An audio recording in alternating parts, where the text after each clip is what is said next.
सनातन धर्म की रक्षा के इस यात्रा के पड़ाव में आज हम यहाँ पलामू में है, कथा सुना रहे हैं। अब तीसरा दिन है। यहाँ के आयोजक हमारे अर्जुन जी और इनके सभी सहयोगी, अर्जुन पांडे जी और इनके सभी सहयोगीगण, जिन्होंने एक बहुत विशाल यज्ञ कराया। कथा चल रहा है। कथाओं का और सनातन कर्मों का हमारे जीवन में इसका ये प्रभाव होता है। आप लोग देख रहे हैं आधुनिक युग में भाग दौड़ की लाइफ में हम लोग अपने सारे जो हमारा कल्चर है, जो हमारी संस्कृति है, हम उससे दूर भाग रहे हैं। या ये कहें कि आज हमारे घरों में परेशानी का कारण भी ये भाग दौड़ ही है कि इस समय में हम अपने संस्कार, कल्चर, जो हमारे यहाँ एक पुरातन हमारे ऋषि मुनियों ने धर्म का मार्ग सिखाया है, परोपकाराय पुण्याय पापाय परपीड़नम, दूसरों को सुख देने से तुम्हें सुख मिलेगा, दूसरों को दुख देने से तुम्हें दुख मिलेगा। आजकल लोग दूसरों के बारे में कम सोचते हैं, अपने बारे में ही सोचते हैं। इसीलिए तो सेल्फी लेने लग गए लोग, because of they are selfish person. अब वो सबके साथ फोटो नहीं लेना चाहते, अब वो सेल्फी लेना चाहते। तो हमारे ऋषि मुनियों ने तो हमें सिखाया है कि तुम दूसरों की सेवा करो, तुम्हारे संस्कार यही हैं, तुम्हारा कल्चर यही है। और जो मनुष्य दूसरों के दुख दरिद्र को बांटता है, परमात्मा उसे हमेशा सुखी रखता है। यही हमारे ग्रंथ सिखाते हैं, यही हमारे संत सिखाते हैं। इसी कार्य को आगे बढ़ाते हुए विश्व शांति सेवा चैरिटेबल ट्रस्ट और अर्जुन जी का पूरा ये जो समन्वय परिवार है, अर्जुन जी स्वयं बहुत बड़े समाज सेवी हैं, उनके सानिध्य में अभी क्योंकि सर्दी प्रारंभ होने जा रही हैं, तो 2 गांव में जाने का मन हमने बनाया है कि हम स्वयं जाएंगे गांव में और वहाँ वस्त्र वितरण करेंगे, गर्म वस्त्र वितरण करेंगे, जिससे उन गांव के कुछ लोगों को हमारे विश्व शांति सेवा चैरिटेबल ट्रस्ट और हमारे अर्जुन जी के पूरे परिवार की तरफ से कुछ सपोर्ट और कुछ सहयोग मिल सके। इसी को कहते हैं कि जन सेवा ही नारायण की सेवा, नर सेवा ही नारायण सेवा है। इस क्रिया को हम लोग आगे बढ़ाने के लिए बुद्धिवीर मंदिर वहाँ कल हम 11 बजे जाएंगे। उसके बाद सीधे हम वहाँ जाएंगे और कल ही दोनों कार्य। कल तुम कैसे 10 वहाँ फिर 11 कल लेंगे। अरे हम 2 लगाएंगे, 2 लगा देंगे। ठाकुर जी कृपा करें, हम सब कर लेंगे। चलिए हम आपको वहाँ फोटो भिजवा देंगे। तो प्रयास हम ये करेंगे कि कल ये सारा संपन्न किया जाए और थोड़ा जल्दी शुरू कर लेंगे, 9 बजे से शुरू कर लेंगे तो और अच्छा रहेगा। ठीक, ये कार्य हम करेंगे। दूसरा, श्रीमद् भागवत कथा के माध्यम से सनातन अवलंबियों को जगाने का कार्य हम पिछले 27 साल से कर रहे हैं।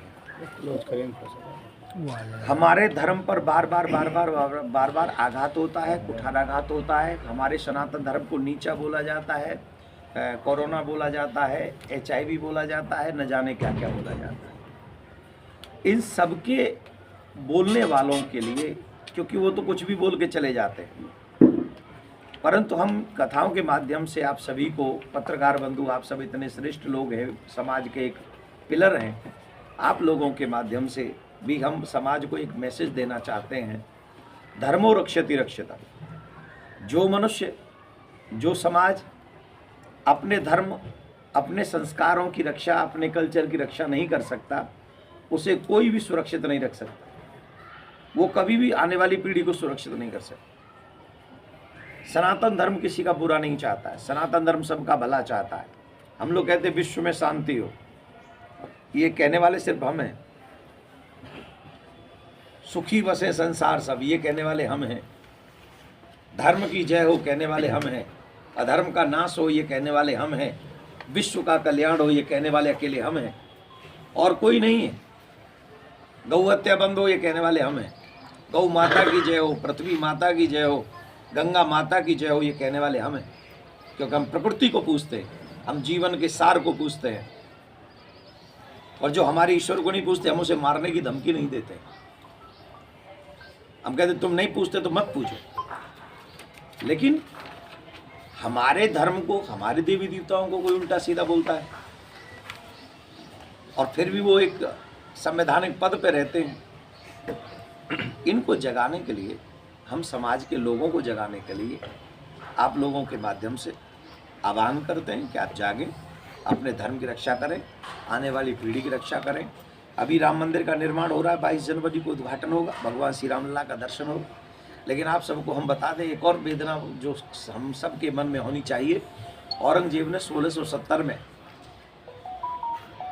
मथुरा का मंदिर तोड़ा था और वहाँ की छवियों को ले जाकर उसने आगरा की जामा मस्जिद की सीढ़ियों में गाड़ दिया था, जिन भगवान श्री कृष्ण की हम और आप पूजा कर रहे हैं, जिन भगवान श्री कृष्ण की हम और आप कथा सुन रहे हैं, उन्हीं भगवान की छवियों को आगरा की जामा मस्जिद के सीढ़ियों के नीचे गाड़ दिया है।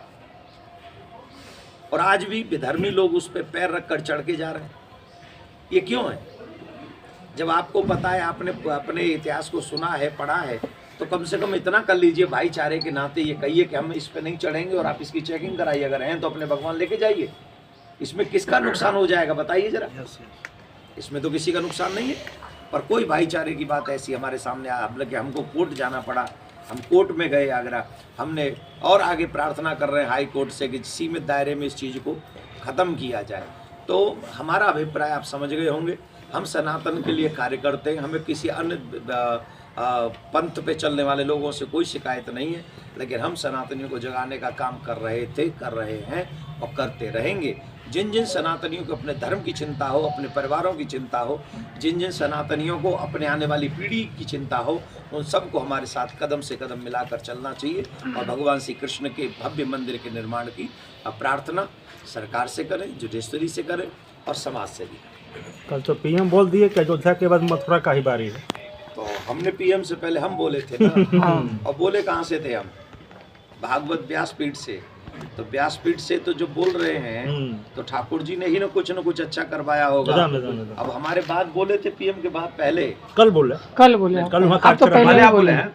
हम भी कल बोला हूँ, पर हमको ये नहीं पता है कि हम पहले बोले कि वो पहले बोले। जो भी बोले हों, इसका मतलब है मर्जी ठाकुर जी की है और ठाकुर जी ये चाहते हैं कि अब मथुरा में वो अपमान भरा सनातन धर्म का जो समय चल रहा है वो समाप्त होना चाहिए। ये हिंदू राष्ट्र की जुगत कब तक?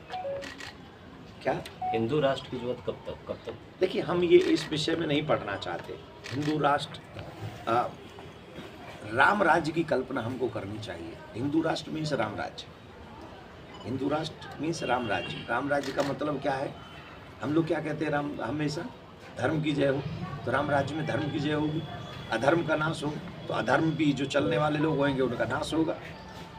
विश्व का कल्याण हो, गौ माता की जय हो, गौ हत्या बंद हो, ये सब क्या है? ये राम राज्य की कल्पना है। विश्व का कल्याण हो, ये राम राज्य की कल्पना है। हम ऐसा राम राज्य चाहते हैं, हम ऐसा हिंदू राष्ट्र चाहते हैं। और इस राष्ट्र का ऐसा निर्माण होगा तो फिर 57 कंट्रियों को इकट्ठा होने की जरूरत नहीं पड़ेगी एक दूसरे पे बम बरसाने के लिए। जब तक भगवान श्री राम ने राज्य किया, एक भी राजा से युद्ध करने भगवान श्री राम नहीं गए और एक भी राजा भगवान श्री राम से युद्ध करने नहीं आए। यह है राम राज्य की कल्पना। और ऐसा निर्माण अगर भारत का होता है, ऐसा राज्य अगर भारत में होता है, तो किसका नुकसान होगा इसमें बताइए? किसी का भी नहीं। यहाँ से भगा नहीं दी जाएंगे, सब लोग यहीं रहेंगे प्यार से, लेकिन वहाँ लड़ाई नहीं होगी, द्वेष नहीं होगा। हम एक दूसरे की लड़की को लेकर नहीं भागेंगे। वहाँ बहन बेटियों की तरह सम्मान होगा। ऐसा नहीं होगा कि किसी के 36 टुकड़े कर दिए जाएं। ये सब नहीं होगा वहाँ। यह है राम राज्य की कल्पना। और ऐसा तो आप भी चाहते होंगे, आप सब पत्रकार बंधु, आपके घर में बहन है, बेटी है, पत्नी है, माँ है। कौन नहीं चाहेगा कि आने वाले समय में हमारी पीढ़ियां सुरक्षित हों? आज के परिवेश को देख के क्या सुरक्षित लग रहे हैं हम लोग? तो ये बातें इसलिए करना, राम राज्य की कल्पना करना, हिंदू राष्ट्र की कल्पना करना, इसमें किसी का नुकसान नहीं है, इसमें सबका फायदा है। सनातनी अपना धर्म भूलते जा रहे हैं, उसके लिए क्या कहें? हाँ, ऑफकोर्स धर्म भूलते नहीं जा रहे, इग्नोर कर रहे हैं।